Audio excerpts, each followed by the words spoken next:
औज़ुबिल्लाहिमिनश्शैतानिर्रजीम बिस्मिल्लाहिर्रहमानिर्रहीम।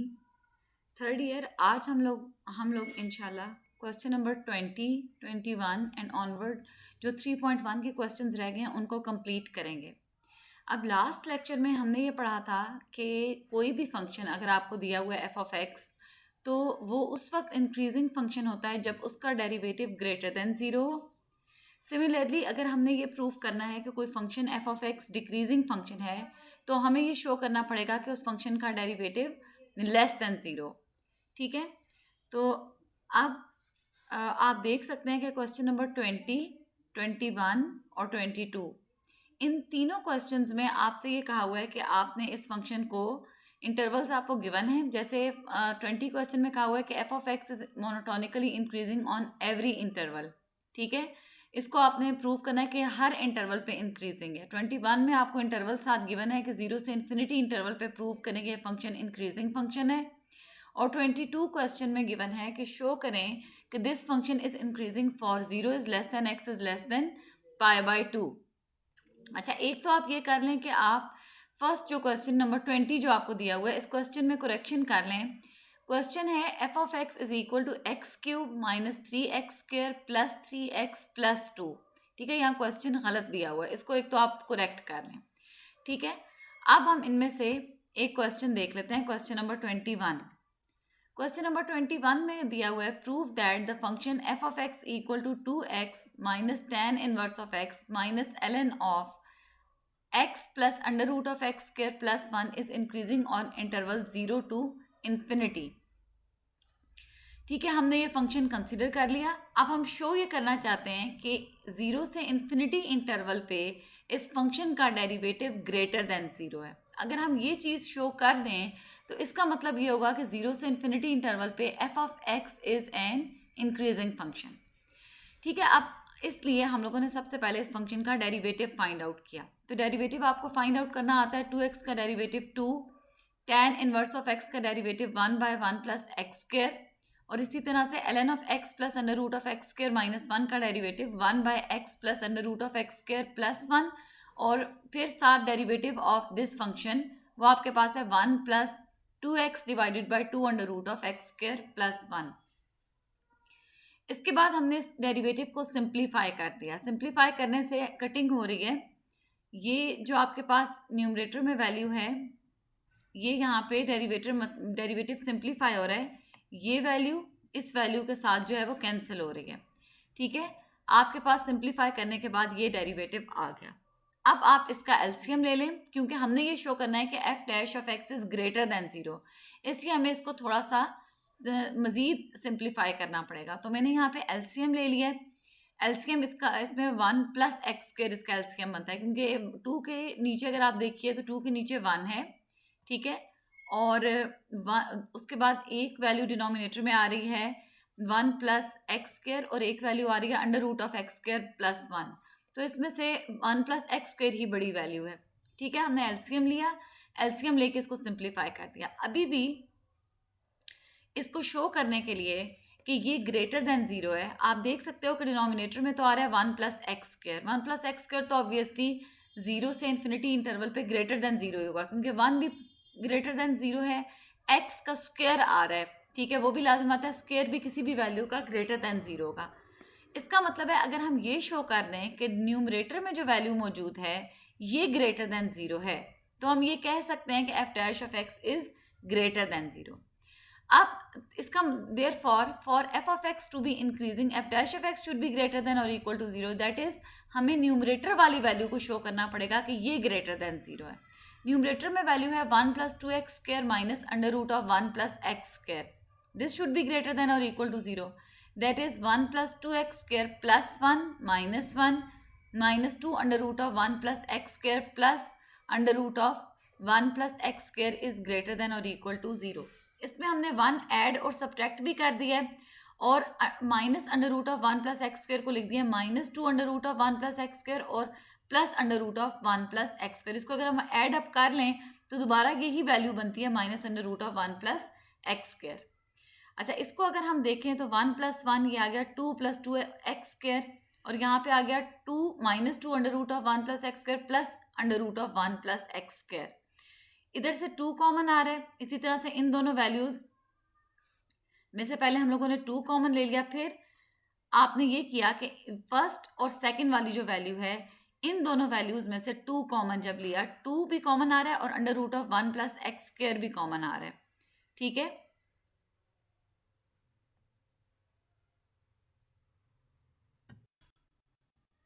ठीक है, तो हमारे पास ये वैल्यू आ गई और यहाँ पे क्या बाकी क्या मौजूद था, under root of 1 plus X square minus 1, ठीक है। अब अगर हम इन दोनों फैक्टर्स में से 2 अंडर रूट ऑफ 1 सॉरी ये वाली वैल्यू कॉमन आ रही है, ठीक है, ये इधर से कॉमन आ रही है और सिमिलरली यही वैल्यू यहाँ पे भी मौजूद है।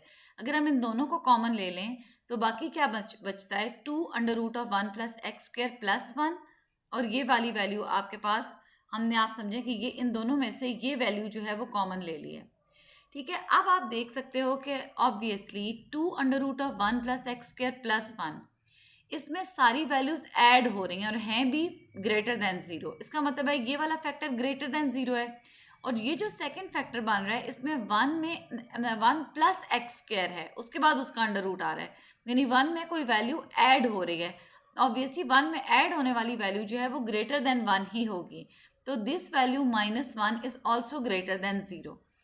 इसका मतलब है फर्स्ट फैक्टर भी ग्रेटर देन 0 है और सेकंड फैक्टर भी ग्रेटर देन 0 है।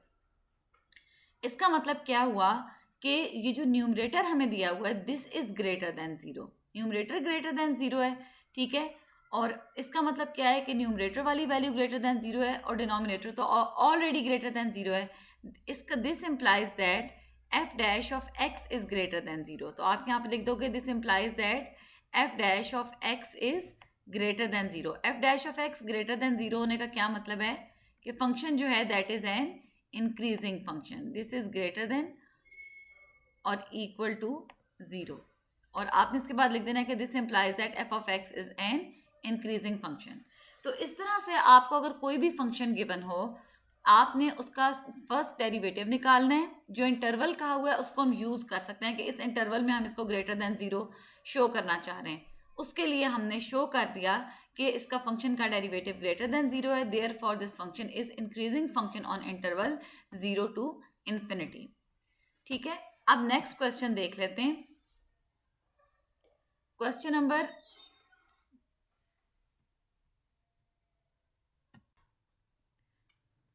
अब गर्ल्स नेक्स्ट क्वेश्चन देखें। अब आपने क्वेश्चन नंबर 20 और 22 ये ट्राई करके देखने हैं। अब देखें question number 23, determine the interval on which F of X is equal to 2x cube minus 15x square plus 36x plus 1 is increasing और डिक्रीजिंग।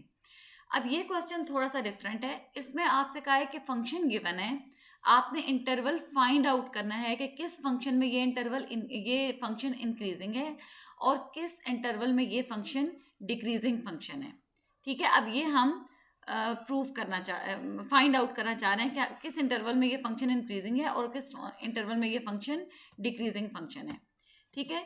तो अब हम देख लेते हैं एफ ऑफ एक्स इक्वल है 2x cube minus 15x square plus 36x plus 1। हम इसका डेरिवेटिव फाइंड आउट करते हैं। डेरिवेटिव हमारे पास इसका आ गया 6x square minus 30x plus 36। Derivative को मैंने फैक्टराइज कर लिया, ठीक है, इसके फैक्टर्स बना लिए। अब we know that F of X is increasing if F dash of X is greater than 0। F dash of X greater than 0 का क्या मतलब है, x minus 2 x minus 3 greater than 0, ठीक है। अब ये दो फैक्टर्स हैं जिनकी प्रोडक्ट 6 तो ऑलरेडी पॉजिटिव नंबर है, असल में फंक्शन का डेरिवेटिव इन दो फैक्टर्स पे डिपेंड कर रहा है। अब इन दो फैक्टर्स की प्रोडक्ट किस वक्त ग्रेटर देन 0 हो सकती है, इस सिलसिले में 2 केस अराइज होते हैं। फर्स्ट तो ये हो सकता है कि x माइनस 2 जो है यानी फर्स्ट फैक्टर भी ग्रेटर देन 0 और सेकंड फैक्टर भी ग्रेटर देन 0, यानी अगर दोनों फैक्टर्स पॉजिटिव होंगे तो उनका प्रोडक्ट भी पॉजिटिव होगा। तो इसका मतलब है फर्स्ट केस ये है कि x minus 2 greater than 0 and x minus 3 greater than 0। x minus 2 greater than 0 का मतलब है x greater than 2 and x minus 3 greater than 0 का मतलब है x ग्रेटर देन 3। अच्छा, x ग्रेटर देन 2 का मतलब क्या है, अगर हम रियल लाइन पे इसको प्लॉट करें, अगर ये फॉर एग्जांपल 2 है, x की वैल्यूज 2 से बड़ी हों, और x ग्रेटर देन 3 का मतलब क्या है, x की वैल्यूज 3 से बड़ी हों। अब अगर हम इन दोनों को कंबाइन करें तो हमारे पास क्या आ जाता है, इन दोनों में आप कॉमन इंटरवल देखें तो कॉमन इंटरवल बनता है 3 to infinity। इसका मतलब है x belong to 3 interval 3 to infinity, 3 से लेके इन्फिनिटी तक का ये इंटरवल है। अच्छा, सेकंड केस क्या हो सकता है कि ये इन दोनों फैक्टर्स की प्रोडक्ट ग्रेटर देन 0 हो, अगर x माइनस टू भी लेस देन 0 है और x माइनस थ्री भी लेस देन 0 है। अगर दोनों फैक्टर्स लेस देन 0 हैं तो इनकी प्रोडक्ट भी लेस देन 0 होगी। अच्छा, इसका मतलब क्या हुआ, x minus two is less than 0 and x minus three is less than 0। x minus to less than 0 का मतलब क्या है, x लेस देन 2, और x minus three less than 0 का मतलब क्या है, x लेस देन 3। ठीक है, अब इसमें अगर हम रियल लाइन पे इसको प्लॉट करके देखें तो आप देख सकते हैं कि x लेस देन 2 का मतलब है 2 से पीछे वाली सारी वैल्यूज, यानी माइनस इन्फिनिटी से 2, और x लेस देन 3 का मतलब है माइनस इन्फिनिटी से 3। अब हम अगर इन दोनों इंटरवल्स का कंबाइंड देखें कि इंटरसेक्शन देख लें, यानी कॉमन रीजन देख लें, तो वो बनता है माइनस इन्फिनिटी से 2 का interval. Therefore x belong to minus infinity to 2 interval. इसका मतलब है कि there f of x is increasing in interval 3 to infinity and minus infinity to 2। अब नेक्स्ट हम देख लेते हैं कि f of x डिक्रीजिंग कब होगा। f of x will be a decreasing function if f dash of x is less than 0। f dash of x less than 0 का क्या मतलब है, 6x minus 2x minus 3 is less than 0। This implies that कि दो factors की product किस वक्त less than 0 होती है, कि दोनों के साइंस अगर ऑपोजिट हों, यानी there also arise two cases. First case क्या हो सकता है कि x minus two greater than 0 हो और x minus three less than 0 हो। ठीक है, और सेकंड केस क्या हो सकता है कि x minus to less than 0 और x minus three greater than 0। तो हम वन बाय वन दोनों केसेस डिस्कस करेंगे। अब पहला हम देख लेते हैं x minus two greater than 0 and x minus three less than 0। x minus two greater than 0 का मतलब है x greater than 2 and x less than 3। x minus three less than 0 का मतलब है x लेस देन 3। अगर हम इन दोनों को यहाँ पे मैं रियल लाइन पे प्लॉट करूँ, x ग्रेटर देन 2 का मतलब है 2 से ऑनवर्ड इन्फिनिटी तक, और x लेस देन 3 का मतलब है 3 से लेस सारी वैल्यूज। अब आप इन दोनों में अगर कंबाइंड रीजन देखें, यानी इनका कंबाइंड नहीं, सॉरी, हम कहेंगे इनका कॉमन रीजन अगर देखें तो वो बनता है 2 से लेके इन्फिनिटी तक का रीजन। इसका मतलब है x belong to open interval 2 to 3। ठीक है, केस 2 अब देख लेते हैं। केस 2 में आपको दिया हुआ होगा कि x minus to less than 0 हो और x minus three greater than 0। x minus to less than 0 का मतलब क्या है, x लेस देन 2, और x minus three greater than 0 का क्या मतलब है, x ग्रेटर देन 3। अब देखें x लेस देन 2 का क्या मतलब है, 2 से पीछे वाली सारी वैल्यूज। x ग्रेटर देन 3 का क्या मतलब है, 3 से ऑनवर्ड सारी values. It is clear that कि दोनों इंटरवल में कोई भी पॉइंट कॉमन नहीं आ रहा है। ठीक है, इसका मतलब है कि there exist no such number which is less than 2 and greater than 3। अब ये तो एक ऑब्वियस सी बात है। इसका मतलब है जो केस नंबर 2 है, दिस इज एन एब्सर्डिटी, यानी एक फॉल्स बात है। तो इसका मतलब ये हुआ कि केस 2 से हम कोई नतीजा अखज़ नहीं कर सकते। Therefore f of x is decreasing in interval 2 to 3। ठीक है, तो यहाँ से हमने इंटरवल्स निकालिए कि f of x दो इंटरवल्स में इंक्रीजिंग है जबकि 2 से 3 के इंटरवल में डिक्रीजिंग फंक्शन है। अब एक क्वेश्चन हमारा रह गया, वो भी देख लेते हैं। A ship sails east from port A at 10 nautical mile per hour. At the same time, another ship leaves port B, which is 100 nautical mile due south of port A, and sails north at 25 nautical mile per hour.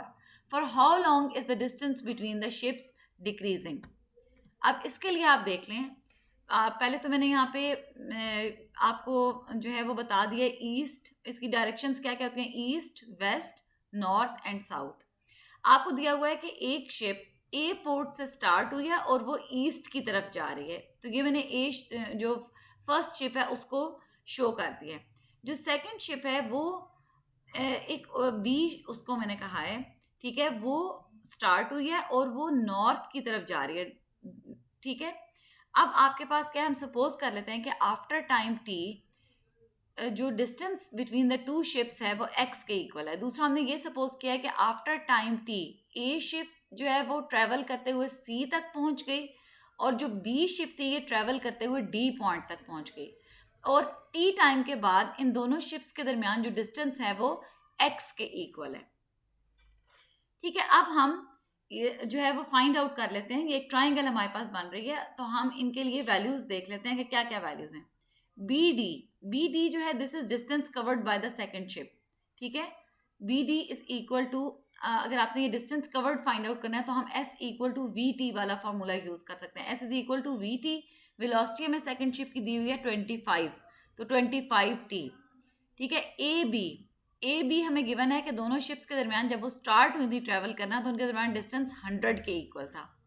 फिर A D distance जो है उसको हम figure से देख सकते हैं, A D is equal to A B minus B D, तो आपके पास आ जाएगा A D is equal to 100 minus 25 T. ठीक है, ये इसी तरह से है कि A B is equal to A D, अगर आप देखें A D is equal to A B minus B D. ठीक है, उसके बाद हमने अगर A C distance find out करना है, A C is basically the distance covered by the ship B, sorry first ship. तो फर्स्ट शिप के लिए अगर हमने फाइंड आउट करना है A C that is equal to 10 T, और इसके लिए भी हमने वही फॉर्मूला यूज़ किया, S is equal to V T. Velocity आपको दी हुई है 10 के इक्वल, तो आपके पास ए सी बन जाएगा 10 टी। अब हम फिगर यूज करते हुए लिख सकते हैं D C square is equal to A C square plus A D square by using Pythagoras theorem. आप ये ट्राइंगल लें ए डी सी ट्राइंगल और इस पर पैथागोरस थ्योरम अप्लाई करें, hypotenuse square is equal to base square plus perpendicular square. ठीक है, इसमें वैल्यूज डालें, इसको सॉल्व कर लें। ठीक है, ये इक्वेशन आपके पास आ गई। अब हमें तो असल में rate of change find out करना है, हाउ लॉन्ग, हमने ये फाइंड आउट करना है कि how long is the distance between the two ships decreases. ठीक है, तो इसका मतलब है हमें rate of change of X with respect to T find out करना है। इसके लिए हम डेरिवेटिव फाइंड आउट कर लेते हैं, differentiate with respect to T. Derivative हमने ले लिया, अब उसको सिंप्लीफाई कर लिया। ठीक है, अब आपको ये दिया हुआ है कि as the distance between the ships is decreasing, इसका मतलब है X D X by D T should be less than 0। ठीक है, this implies that 725t minus 2500 is less than 0। This implies that 725t is less than 2500, that is t is less than 2500 divided by 725। इसको अगर हम simplify कर लें तो ये बन जाता है 100/29। तो इसका मतलब क्या है कि dx by dt is less than 0 for 0 is less than t is less than 100/29। यहाँ जो 0 मैंने यहाँ पे लिखा है उसका मकसद ये है कि time can never be negative, यानी t हमेशा ग्रेटर देन 0 ही होगा, इसीलिए इसको लिख दिया 0 is less than t is less than 100/29। तो therefore the distance between the two ships decreases for 100/29 hours।